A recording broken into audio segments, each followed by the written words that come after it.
We're not supposed to be the same. We're supposed to each do our different job, which is what allows the entire collective to express the divinity that is uniquely expressed and only expressed by each of us being different in our uniqueness. We're not supposed to be. Welcome to the Prosperity Playground, the podcast where business meets energetics, strategy meets soul, and prosperity becomes inevitable. I'm your host, Anna Lozano, mom, founder, investor, mentor, and energetics in business expert.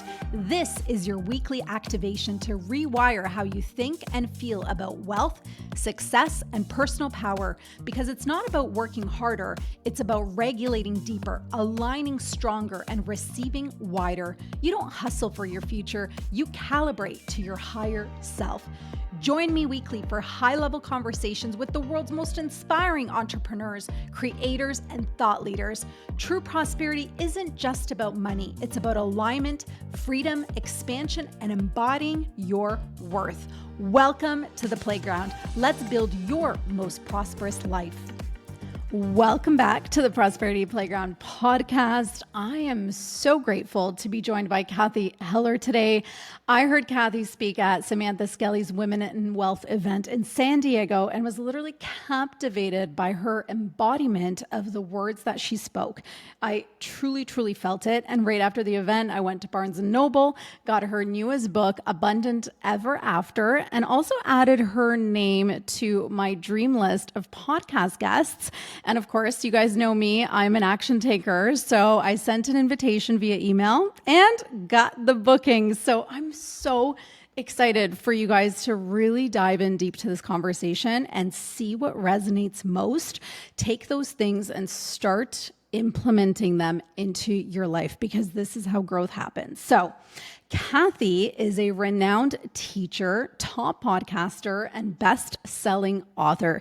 She hosts one of the top spiritual podcasts, the Cathy Heller podcast, which has been downloaded over 45 million times. And she's the author of the USA Today bestselling book, Abundant Ever After, Tools for Creating a Life of Prosperity and Ease. She's a practitioner of the law of reception and has a deep understanding of the universal principles of manifestation.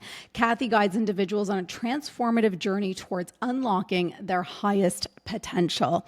In this episode, we dive into abundance and how it isn't something you chase, it's something you tune into.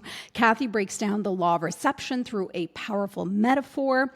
We talk about the real work is staying connected to source when life starts lifing, because life is going to life. So we talk about the connect and disconnect reality so many founders live in, and Cathy shares what helped her go from spiritual understanding to nervous system level embodiment. This is exactly what I felt from her when I heard her speak at that event.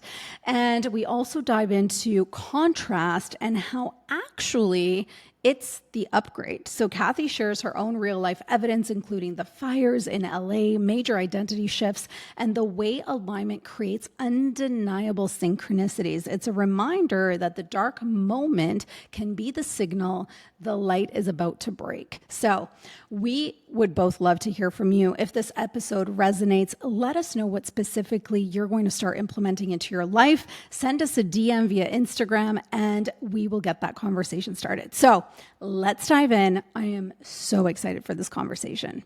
All right, Cathy Heller, welcome to the Prosperity Playground podcast. I'm so grateful you're here.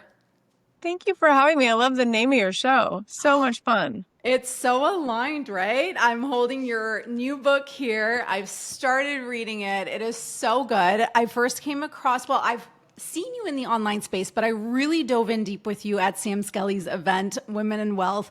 And everything you were saying resonated so deeply. I feel so many women have gone through their hustle era, they're proving, they're striving, they're making it happen. And now we're leaning into this magnetic way of living and being. And so I feel like this conversation is so perfectly timed with this new year, moving into new energies, new frequencies. So I'm really grateful to dive in. And I have to tell you, since the event, every single day I've been saying, like, God, show me how good it gets to be today. Just show me, and really leaning into that. I love all of that. I love everything you just said. And it's so fun that you were at that event.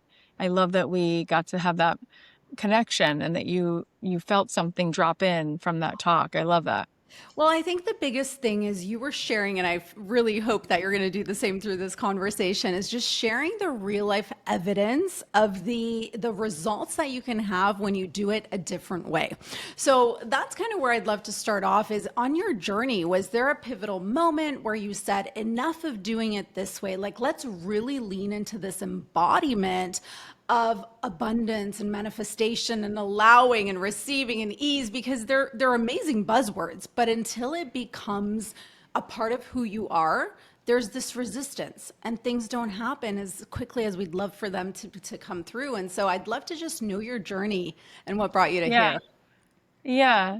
It's all very true. These are all buzzwords, but what does it actually mean and when do we actually actualize it all? Yeah. Um, my story is that I was studying all of this. I'm sure all of us started getting our hands on these books Yeah. in high school and college, and I found it all so interesting. Wayne Dyer and the Four Agreements and The Alchemist, and it was so, it's exciting to read all of this. And when I was graduating from college, I didn't know exactly what my next step was. So I decided I was going to take a spiritual trip to Jerusalem and I was going to, just see what that was all about, like what a vortex that is. And I was there for a few weeks and I wound up meeting probably my greatest teacher in life, Rabbi David Aaron, who I talk about in Mm. the book. And he was so captivating to me that I wound up extending my trip and I wound up staying and learning with him for 3 years. And I've continued to learn with him for the last, it's been almost 30 years. So Wow. I've been like deep in studying Kabbalah and Judaism, Jewish mysticism. And what's so beautiful about Kabbalah is that it's so universal. And similarly, if you were studying Vedic tradition or you're really going deep into breath work or you're going deep into yoga, certain practices are so timeless that Mm. um, they really are tools that all of us can find our way to plug into. Yeah. So to answer your question, everything I learned with him did that for me. That was the embodiment. That was the moment. And it all started with him sharing with me something that I share in the book, which is that each of us is a masterpiece. We're a piece of the master. Wow. And the way that we understand it is that when we really look at who we are, each of us is a vessel. And our greatest fulfillment comes from being an instrument for the light of the divine. Yeah. So most of the time, and I say this in the book, when we are waking up every day feeling stuck or feeling like we're lacking something, it's because we are externally referenced. We're looking outside of ourselves Yeah. for something to fill us up on the inside. But when you remember that you are someone, you're some of the one, you're a masterpiece, a piece of the master, Yeah. then what you're looking for is what gets to be revealed through you, right? Mm. You study flow state, which now we have a lot of data and science around flow. What is that? That's really the scientific explanation of manifestation, because essentially, when you're in flow, you are moving out of the old survival part of the brain. Yeah. There's something bigger than you moving through you, right? And so Michael Jordan on the court is in flow. Michelangelo painting the Sistine Chapel is in flow. In that state of being, it's like God is the artist and you're the paintbrush, right? So that is the unlock, okay? And so I talked about that at Sam's event. I think that's what you were referring to, but we think that what we want is a pile of things. We want this car, this much money, this many likes, this many followers. We have way bigger dreams than that. Yeah. Like what we want more than all the things outside of us is we want to reveal the light that's within us. Yes. So when we do that, we become a 3D printer. Like literally our energetic field, when we are connected to the music, connected, like the Wi-Fi is moving through you. And we hear it all the time, right? People will say, you have great energy. That's the best compliment. It's always like, oh, thanks. And each of us, right, we don't connect with each other logically, we're biological. So it's all energy, right? We're just constantly playing tennis with each other's energy. And you can feel within seconds if somebody's energy is present and loving and deep and authentic, and you can feel when it's lacking, right? So when we are feeling full and whole and we are moving as this resonant force in the world, you are a match for all that's already in escrow. And what I talk about in the book is the word Kabbalah literally means to receive. That's what the Hebrew word means.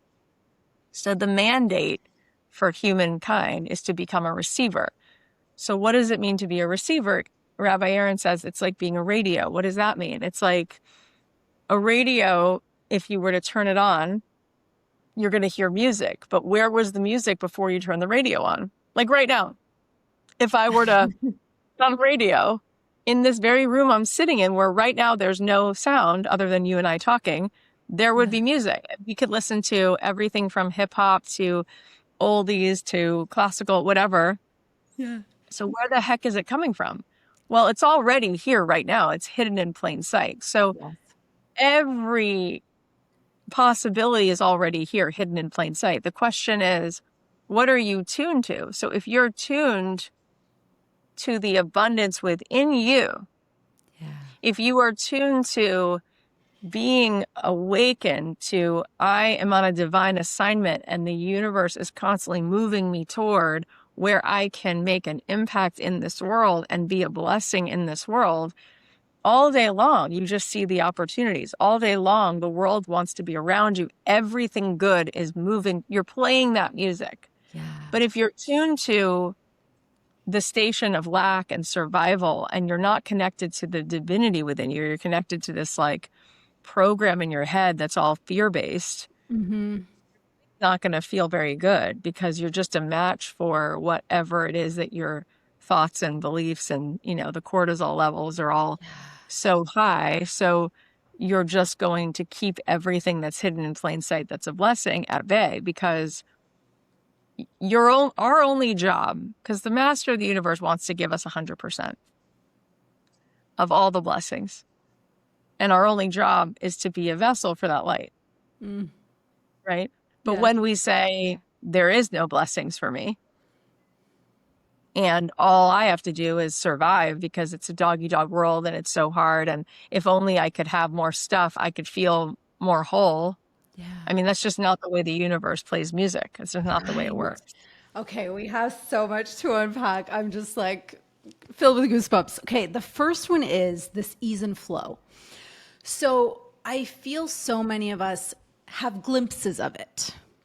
But what I noticed with you, which was such a resonance, again, this was because I experienced your talk live and we were in the same space and our frequencies were connected, is it's an embodiment for you.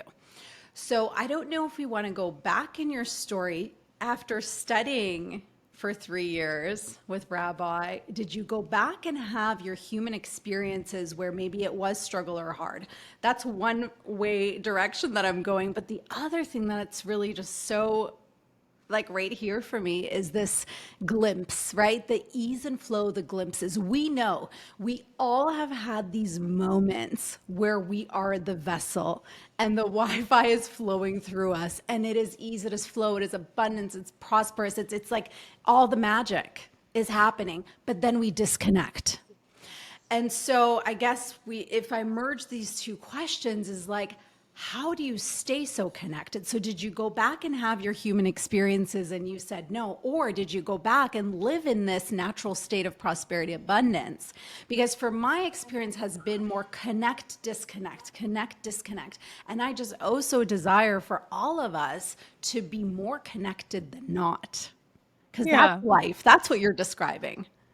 Of course. Well, first of all, the answer to it is yes to all of the above, right? Meaning, as long as we are here, what makes life so juicy is that we can continue to expand.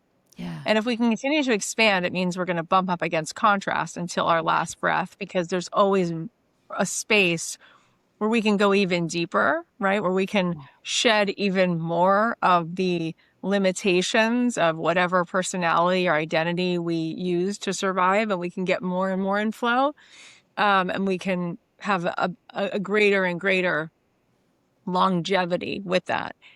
And also, yes to the question, the first one, it was yes to both, because there's no doubt that the information that I just shared, right, will change your life. Okay. So living in Jerusalem also, which is not living in Los Angeles, right? Right, Where, exactly. in Los Angeles, the name of the game is how famous can I be? Fame is the commodity. Okay. In Jerusalem, the commodity is how spiritual can I be? How much of my soul can I uncover, right? I mean, that's the point, right? Like, and I'm sure in Sedona, people go there to have a deep, embodied, soulful experience. And it's different when you go to Tokyo, and it's different when you go to Mumbai, and right? There's different environments that are, creating and facilitating different kinds of experiences. So those 3 years, I was living and breathing and sleeping and eating and dreaming, and it was that, right? I was embodying it. It was like living in a monastery, even though I wasn't living in a monastery, but similar vibes. Okay. Yeah. And then when I moved to LA because I had this part of my personality that is a songwriter. And I was like, I want to do something with this. And I went to Los Angeles and I worked in the music world for a while. And while I did that, I was led to the Hensons, Jim Henson's daughter, and she was working on a meditation project, and she brought me to a meditation space, and I learned meditation. And that was another level of embodiment, because I realized how, even though I could have a feeling of this joy and exhilaration from all the soul embodiment, there was still a mind that was running amok. Okay. And so then I spent a few years studying with different teachers and learning what's happening from a mindfulness perspective in the brain, and what happens to the body when the brain is left unattended, and where do we go, and how does that take us out of flow and bring us right back into the old personality. And that was extremely helpful. So I started a meditation practice, and I started looking at, okay, so the mind is constantly chattering, right? And just because you think something doesn't make it true. Thoughts are not facts. They're just thoughts, right? They're stories, they're reactions, whatever it is. And my teacher said, think of it like the ocean, where the top layer of the ocean is waves. It's frenetic. It's always reactive. It's always responding to the weather. Yeah. But if you've ever snorkeled, or if you've ever dove and you've done scuba diving, when you go down into the water, it's not frenetic. It's not choppy. It's not moving at all. It's actually so still. It's like glass. Yes. And so we have these two aspects of ourself, where within us is this still equanimity, and in the mind is this frenetic, choppy, reactive wave. And we can't gain wisdom from the wave. We only gain wisdom from this body of water that's actually connected to the stillness. And so learning that was like another tool that helped me put together how this spiritual awareness can be embodied in the nervous system by having an understanding that, yes, you're a soul. We say body, mind, soul. It's like, okay, well, soul, check, got that. Now I understood that, right? But the mind is important, because the mind does its own thing, and it's very anti the soul. It's reactive, right? In fact, they recently did these fMRIs on monks, and there's very little brain activity whatsoever, because wisdom, it's not even in the mind, it's in the heart. Yeah. So the mind doesn't really do us any favors, which is why most of the time when people are unhappy, they've been thinking a lot, because we don't gain answers from the mind. We gain it from the body, because our energy centers, the spherot, we call them in Hebrew, and in, the Eastern tradition, they say the chakras, we actually gain our clarity from wherever those energy centers are telling us to move, right? What does the heart say? What does the third eye say? What does the throat want to say? What does the gut want to say? None of it's in the head, right? It's all somewhere else. And so we're really low. Those energy centers are like antennas to the quantum field. And that's where the information is. And it's not in the head, right? Unless you're looking at like the third eye, but that is actually something that's beyond the mind, right? It's a higher level of consciousness. It's not lower level thought, it's higher level consciousness. So when I started learning about the way the mind kind of gets all foggy and like, it's like pouring baking soda into water, it makes it really hard to see clearly. Then it was easier to stay even longer in flow. And then there's the body part, which is we can't allow ourselves to be in flow if the body doesn't feel safe. So we have to feel like literally, this is where like breath work and tapping and walking and things that we do to let our body know, like it is safe to trust this higher wisdom. It is safe to take this action. It is safe to set this boundary, dream this dream, because the body, whatever's unfamiliar, the body thinks is unsafe. So if you're sending a kid to the first day of school, even though everything's going to be fine, that's like, oh no, Mayday, unfamiliar, my body doesn't feel safe.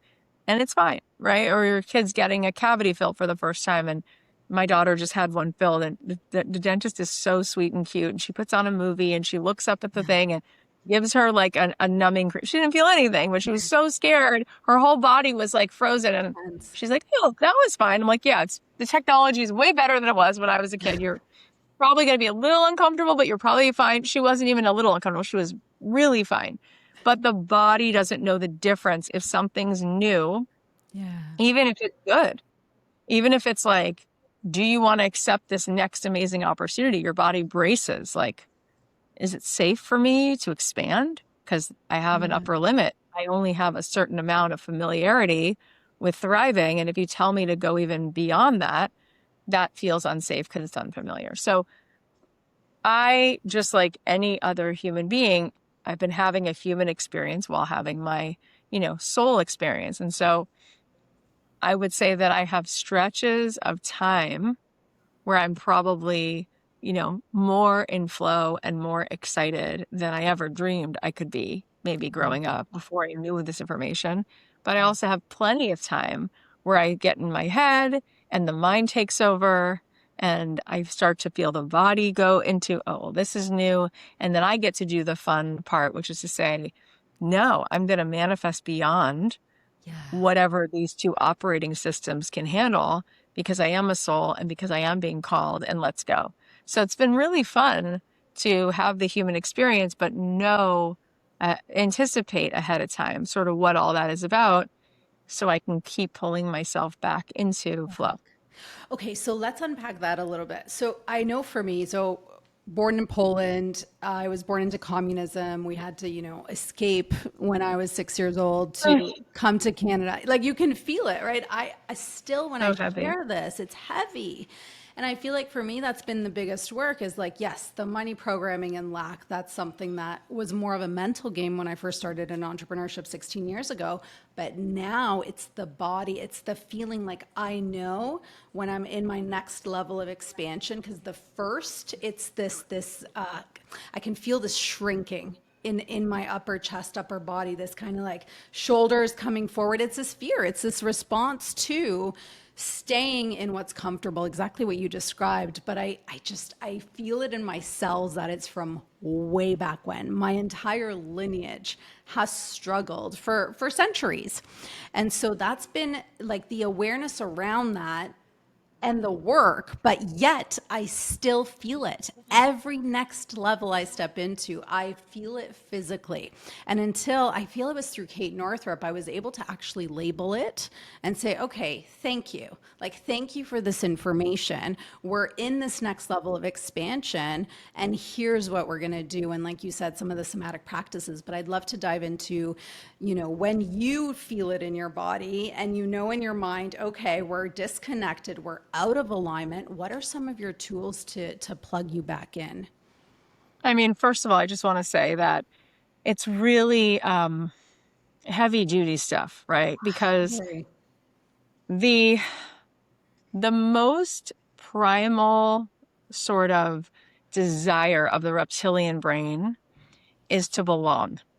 Okay.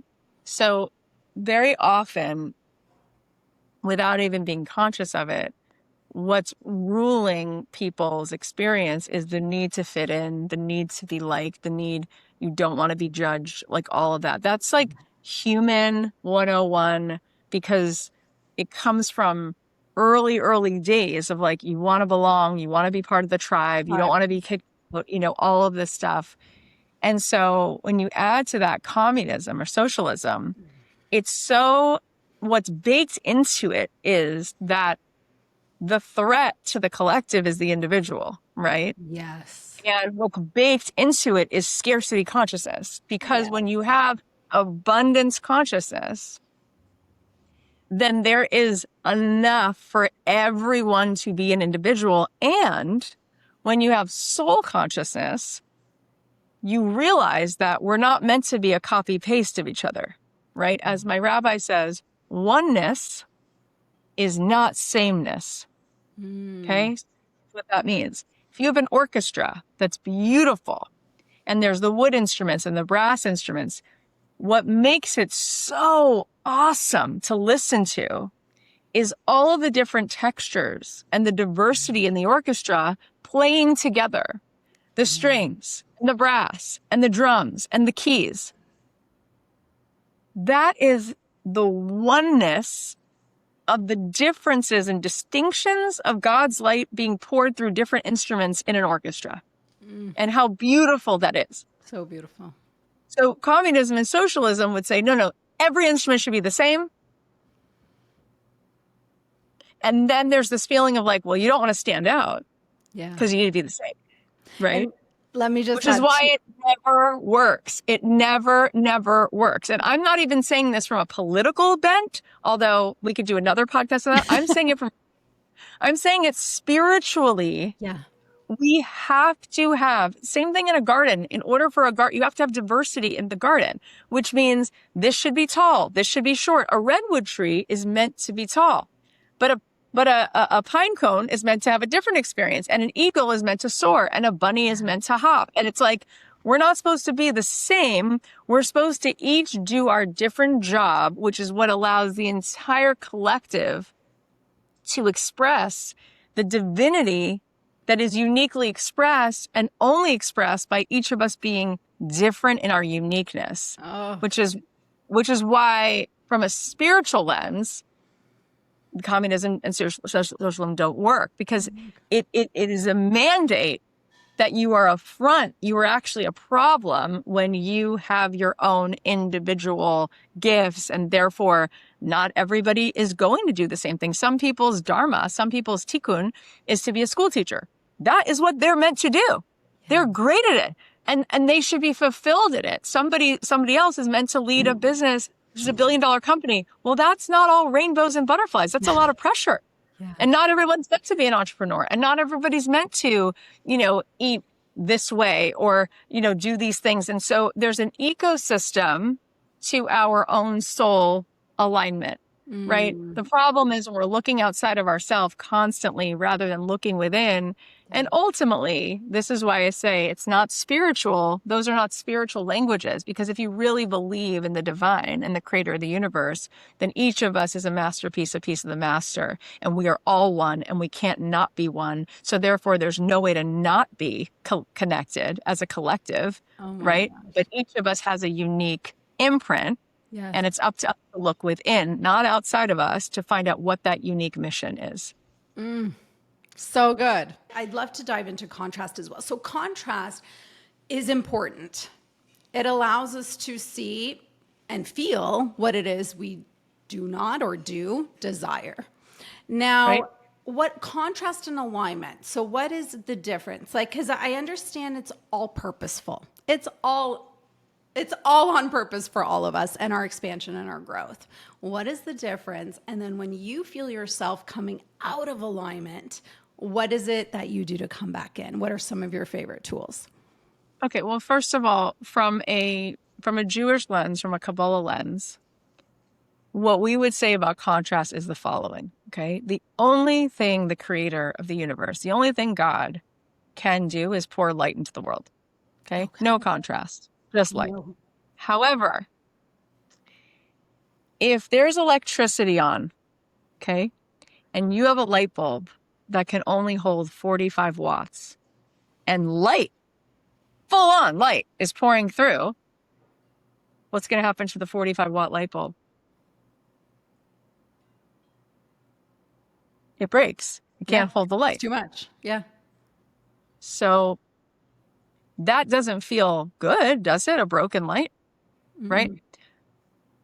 The other day, literally in my house, this is not just making a good metaphor. This is what happened 2 days ago. This really gorgeous, cool woman who's a contractor. I was like, that's so cool that you do general contract work and you're a beautiful woman. I love that. She comes in. She's like, don't listen to the 3 electricians. I know what I'm doing. I loved her. She said, the reason the dryer is not working is because it's 124 amps and the outlet only holds 120. So I couldn't get my clothes to dry. And I'm like, this is a beautiful house. I redid everything in this house. The only thing I can't have is a dryer. It's like so funny. So she's like, we're going to fix it. We're going to add to the breaker and we're going to add you more amps and you're going to be able to dry your clothes. I'm like, brilliant. So in our life, okay, there are times where everything feels like contrast because your job, you realize, oh my God, I can't stay in this career, or this person in the relationship, you've outgrown it, or somebody's nasty, or whatever it is. It's because your vessel is ready to hold more light and you've outgrown all of this. Does that make sense? Yeah. So what I'm saying is, however much capacity we have for the joy, for the good, for the light, we'll have it. As we're experiencing contrast, it's like we have to shed, which feels bad. We're like, oh God, this relationship's over. Oh my God, this feels like contrast. Or, oh my God, I'm so uncomfortable at my job. It's like, yeah, because you're meant to leave now. You've outgrown this, right? So what feels like contrast is you're ready to shed. It's like a lobster shedding its skin. It's like the shell doesn't fit anymore. You need a bigger light bulb so that you can be available for even more light. So you're being moved to, right? So that's where the diversions in our path, the detours in our path, those aren't really contrasts. It's because you're ready to up level, right? Yeah. And something so much bigger is coming through. Does that make sense? It's so beautiful, but yet we resist it because it's uncomfortable, it's uncertain, we don't know. But it's like, as long as like we know this, what you just said now is a new awareness for many listening, and for myself too. I love the way you describe it. Then it's our signal. Okay, it's time to grow. It's time to expand. It's time to make a different decision. I think it's because it goes back to the first thing that I shared about how we're each a masterpiece, a piece of the master. Yeah. Because when we don't know who we are, we keep playing in the arena that's too small for us. Okay. Yeah. So what I mean is, if you look at the story of David and Goliath, okay, this is like a true story. Okay. This actually happened, right? So back in the day, the Philistine army, okay, they are wanting to fight the Jewish army. And they say, instead of these two armies fighting, let's just each send our best guy. And whoever wins that, okay, that's it. That's the person who wins the kingdom. It's an interesting idea. So this guy comes out, Goliath, who's like, I don't know, like 7 or picture the tallest NBA player you could strong, tall, huge guy. And for all the reasons that, are shared in the Bible, they send David, who's like 12 years old. Okay. Yeah. But they decide to send him because they realize this is an insane, ridiculous task. And he has faith. He has something other than physical strength. He has spiritual faith. So he volunteers. He says, send me. So he goes out to the field and he meets with Goliath. And Goliath is like, what an insult. I'm not even going to fight you. You don't have a weapon. You don't have the body mass. Send me your best soldier. And he says, because you don't have anything to fight me with. And he says, no, you're looking with your eyes. You don't have anything to fight me with, because what I have the connection to the creator of the universe. And so what moves through me is bigger than anything physical. Yes. And then he takes a slingshot, which is all he had, and he hits him like right in his prefrontal cortex, and he like knocks him out. But that story, right? First of all, it's a true story. But even if you just look at it like a metaphor, the reason we stay in what's familiar is because we still haven't grasped that everything that is coming into our life is there to show us the power within us and how much more powerful we actually are. You know, this time last year, we were evacuated from our house in Brentwood in LA for 2 weeks because there was a fire blazing all around us. And it was literally out of a movie. The sky outside our house when the fire department told us to leave, it looked like an actual movie. Wow. You could not believe what it looked like in the sky. And I started my year that way last year with a fire. And friends of ours, our whole community was burned to the ground. I mean, it was so sad. It was so intense. And a year later, that fire burned down everything that no longer served me. And what has emerged is a completely different and much more fulfilling and satisfying life. I moved. I left LA. I ended my marriage. I took my kids out of school. I lost 28 pounds. I stopped drinking alcohol. I now live across the country. Because I homeschooled the kids now, took them to Italy and Switzerland, and now we're going to Paris. Like, my life has 10x'd. Wow. And what I thought it was that I was so sad to let go of was a character that I had built who was living inside a really big, beautiful house with lots of square footage, with lots of platters, hosting lots of parties. And there was a part of me like, is this it? Wow. Like keeping up with the Joneses, like living this life. Like it's a beautiful view, but in order for me to keep up with this lifestyle, I feel like I'm paddling as fast as I can. Yeah. And my kids are going to these prep schools and they're working really hard and there's always stress and always homework. And I just want to go YOLO, like go live my life. Right? Yeah. And so when that contrast comes, whatever it is there because God is constantly calling us to our next level of expansion. Wow. So when did you take those decisions? So the fires happened and then like, did you trust that was like, you just knew you would choose the new, the different, or like what happened? So during the first week, it was very destabilizing. I would just burst into tears. I kept making phone calls. Is this person okay? Did this person lose their house? Is our house okay? Is our stuff salvageable, not salvageable? What logistic? I mean, it was crazy. The kids were back in the crazy freak show of Zoom because their schools were closed, right? So it was all that like hectic chaos. And then when we finally went back, right, our neighbors were not lucky, but then we had our place, but our place was filled with smoke. I mean, it was like so many levels of weirdness, right? The whole logistical thing. But a part of me, because I've been in this work for so long, was like, oh, no. What's the unlock here, right? Like, what is the message here?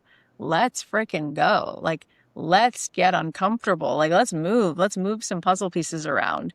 And then I started looking at, instead of feeling frustrated that what remains is not the same, what's going to be different that's going to be better? And that's when it gets really fun. So I started playing with, well, your school's closed, but what if you just, what if we're out of here?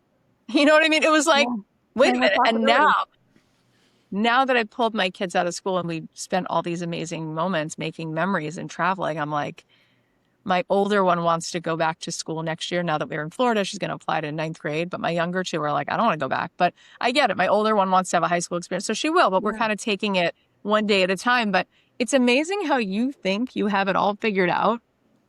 And there's always a whole nother life and a path for you. Yeah. So what if it gets better and it just keeps getting better. And then it gets better and gets better again.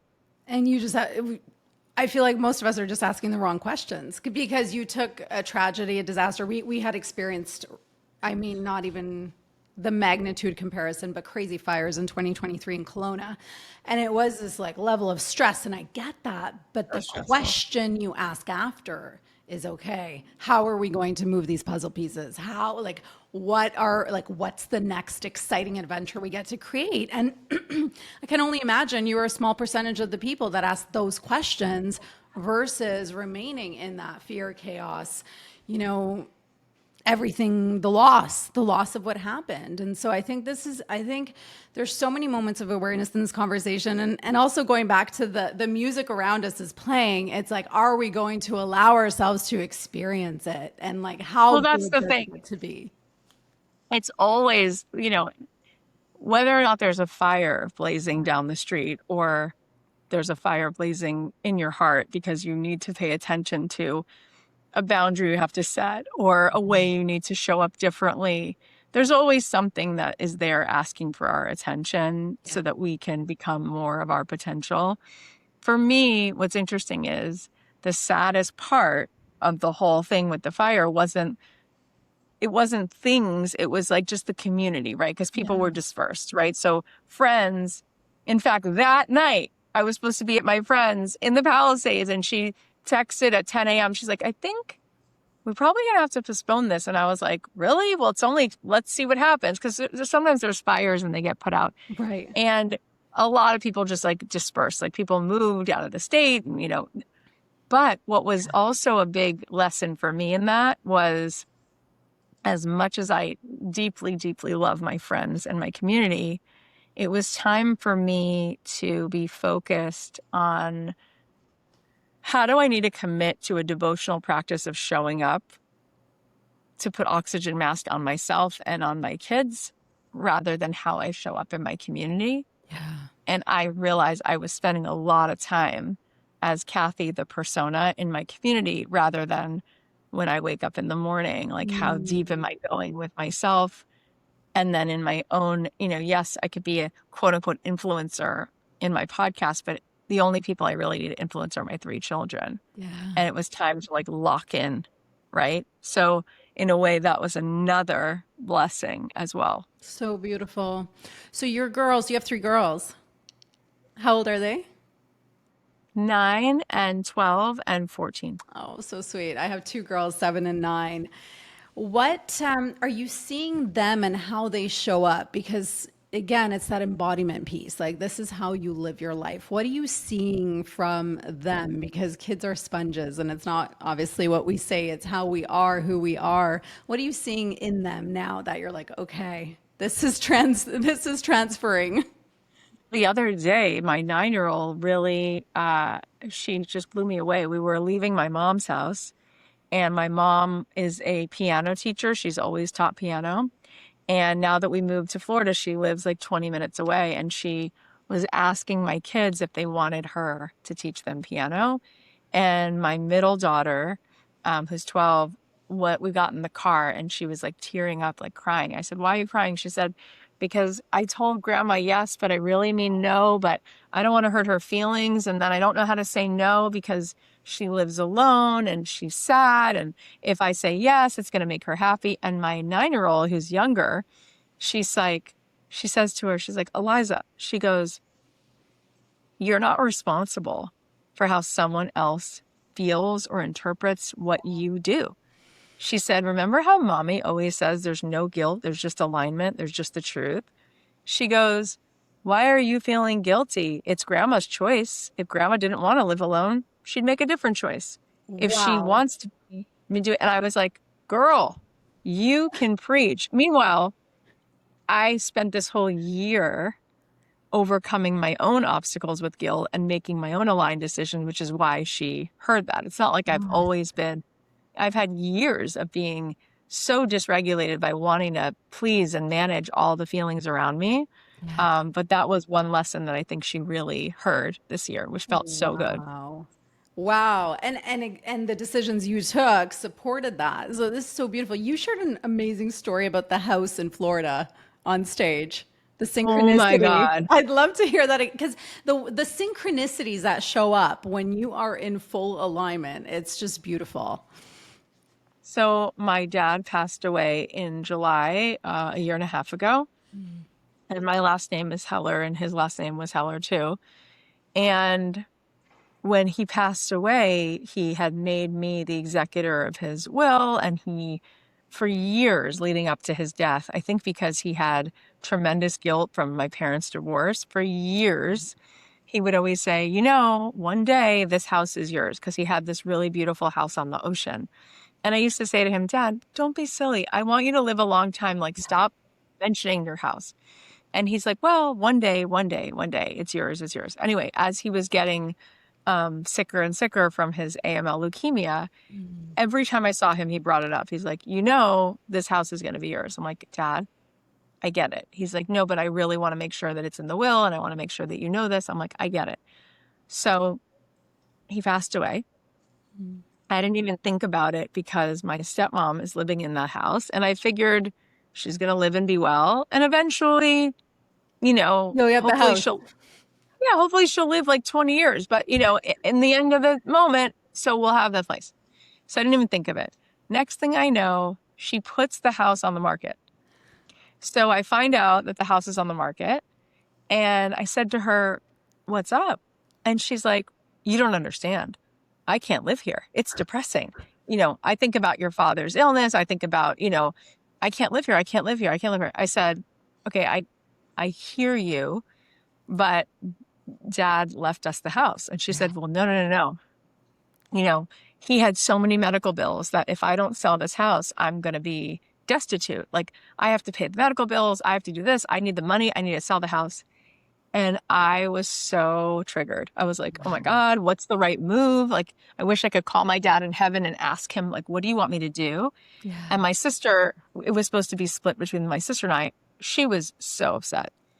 And I said to her, you know what? I don't have the I don't have the energy to create a lawsuit in this family. I just don't want to do it. And I said, you know what? I just believe so much in the universe and Dad's capacity to advocate. I said, I believe that if Dad wants to leave us a house, each of us in our own time, the house will come. So I left it at that. And I did make sure not to spiritually bypass. So I told my stepmom how upset I was. That I did do that. Okay. So Because that's I was important. like, yeah, because I'm such a people pleaser. And she was like, I really hurt you. And I was like, no, I'm really upset, but I'm also just not up for a lawsuit. So just I want to be on record. Like, I'm upset and I'm also going to let it go. And anyway, so about 3 months goes by, and yeah, so he died in July. So in October, okay, 4 months goes by, whatever it was. Yeah. I see a house online in Florida. Now, remember, this is just after the fires.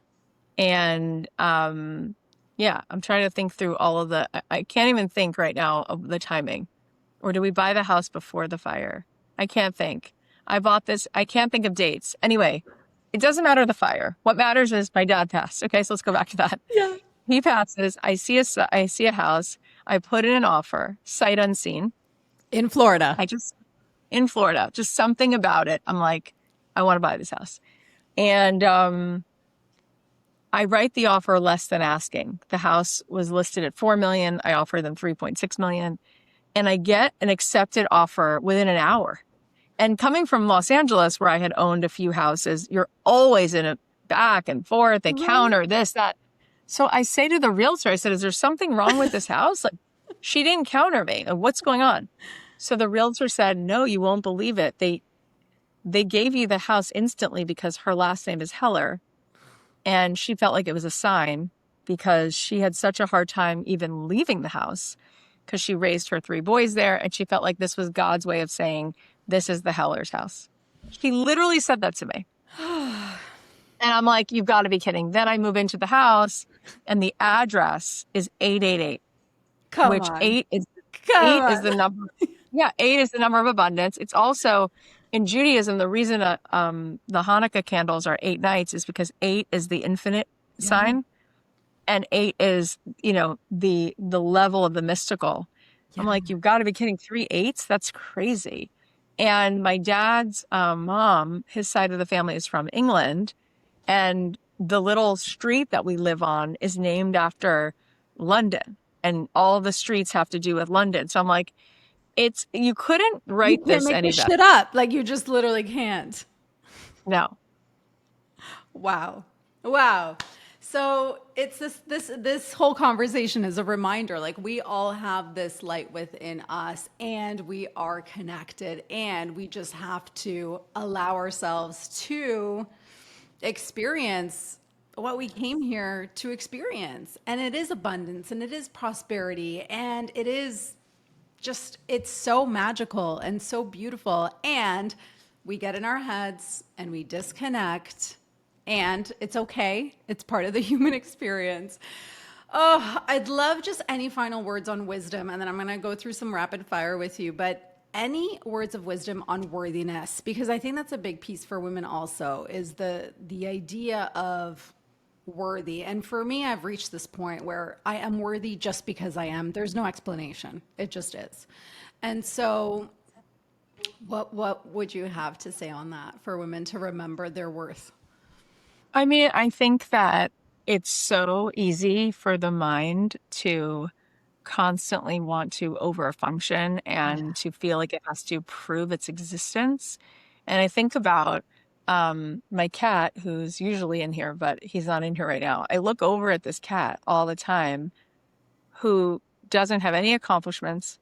You know what I mean? Yeah. Like, doesn't No have an titles. Instagram, like, didn't write a best-selling book this year, make any money. And the amount of beauty and presence and joy that he gives to our family just being And love. Yeah, is just being. like amazing. And there's grace to him and the way he moves, and he's a Persian cat. Oh. So it's just like, and this morning, every morning I take a walk and I'm always looking at nature and how magnificent it is. And I think to myself, nothing in nature is rushing. Nothing in nature is trying to prove its worth, because it just is. And if you think about when you're in a room with someone, like my grandmother, she never went to college. She never went to high school. She didn't go to school past the 5th grade. She wasn't quote unquote educated, right? But she was one of the wisest people you'd ever meet. And she was worthy because she was the most loving, compassionate person. Anybody who can survive World War II and come to this country and still have tremendous compassion for humanity. The point of it is just a simple person. It's not simple. It's powerful, right? Like, she would sit there and everybody loved her. Like the checkout girl at the grocery store loved her. Dogs loved her. You know what I mean? Like, and she wasn't on this, I have to be a girl boss. Like she was just a person who carried wisdom and truth and love and had gone through devastating things and loved the world.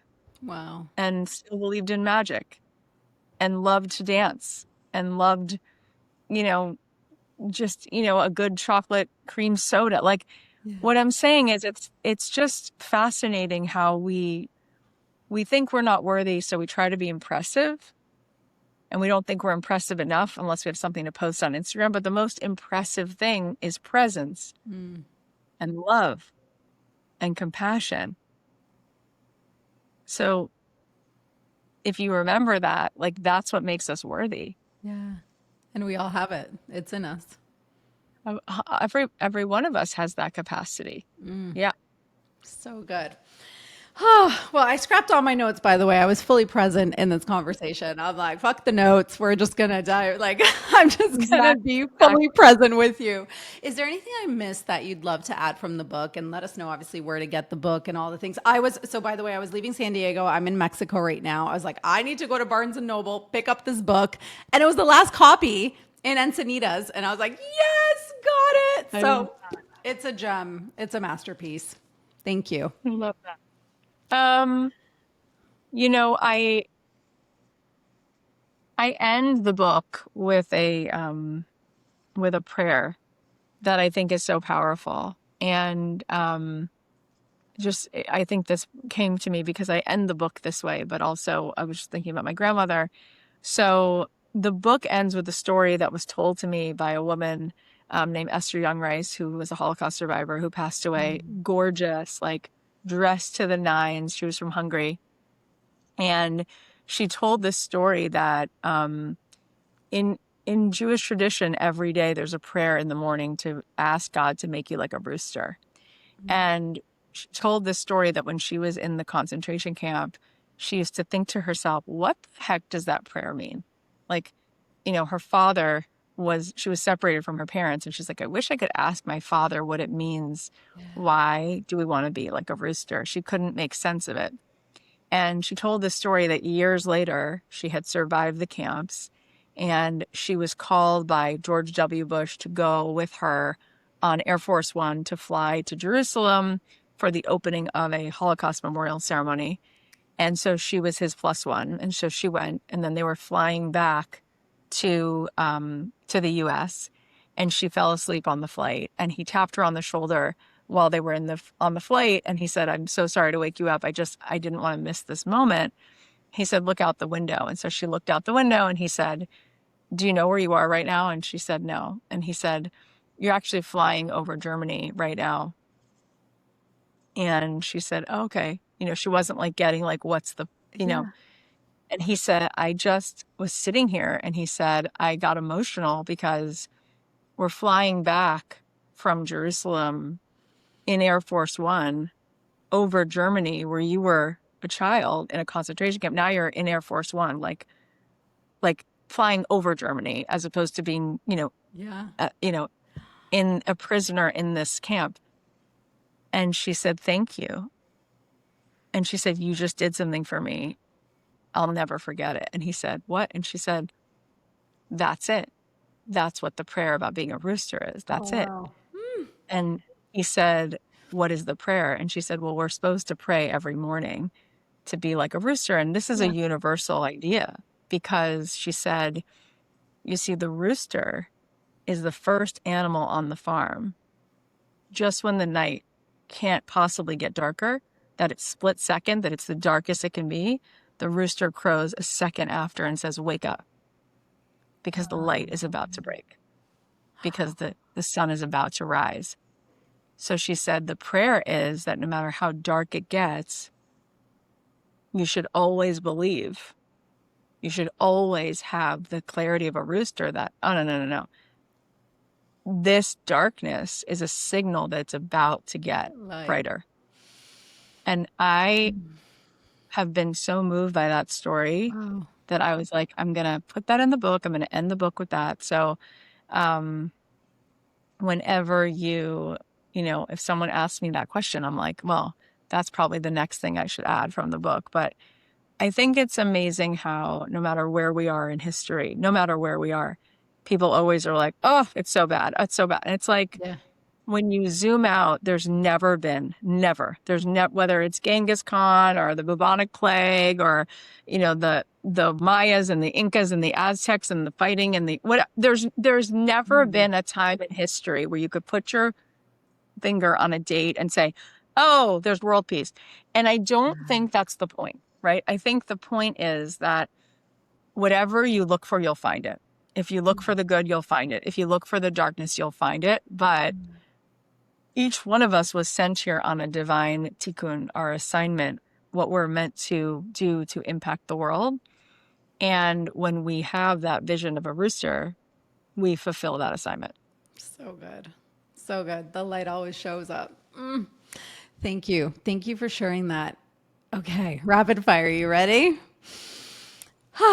Okay, I'm still like emotional with the story. That was so beautiful. All right, a thought leader you'd love to have brunch with, who maybe you haven't met yet. A thought leader. Let's just go with Brene Brown. I was thinking about her earlier. Beautiful. Something that instantly brings you back into alignment.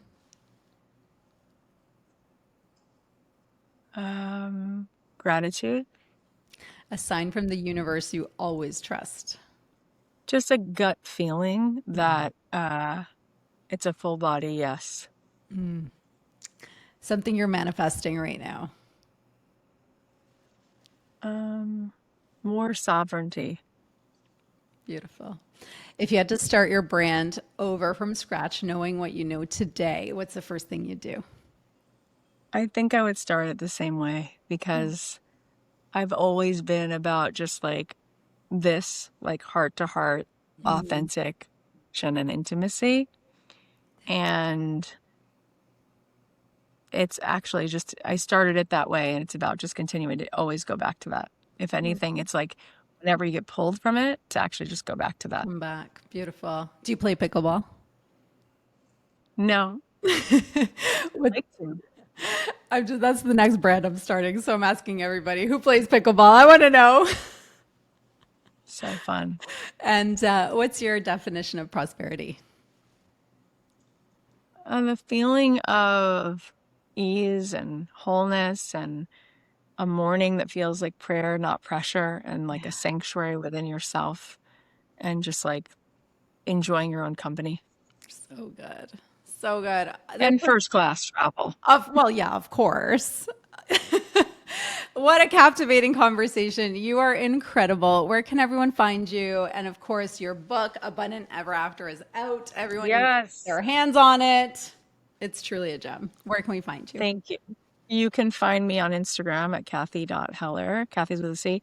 The podcast, the Cathy Heller podcast, the book, you can go to cathyheller.com/book. I believe there's like a free meditation and some other goodies. And yeah, we should give you a link because I also have like a membership, and I have all these master classes, and people can join it. We can get you an affiliate link if you ever need that. Yeah, let's do it. I love that. So those will all be in the show notes. Thank you so much for your time, and you're incredible. For your beautiful heart, for your presence, the way you facilitate a space. It's absolutely beautiful. I appreciate it so much. Thank you. I will receive. Thank you. Thanks for joining me on today's episode of the Prosperity Playground podcast. If this conversation sparked something in you, be sure to subscribe on Apple Podcasts so you never miss your weekly activation. If you enjoyed the conversation, please rate and review. Your feedback helps us reach more souls just like you who are ready to calibrate to their most prosperous life. Know someone who needs this frequency boost? Share the episode to Instagram and tag me @_Anna Lozano so we can grow our energetically aligned community together. And please remember, true prosperity is about alignment, freedom, expansion, and embodying your worth. Start today. I'm Anna Lozano, and this is the Prosperity Playground. See you on the next activation.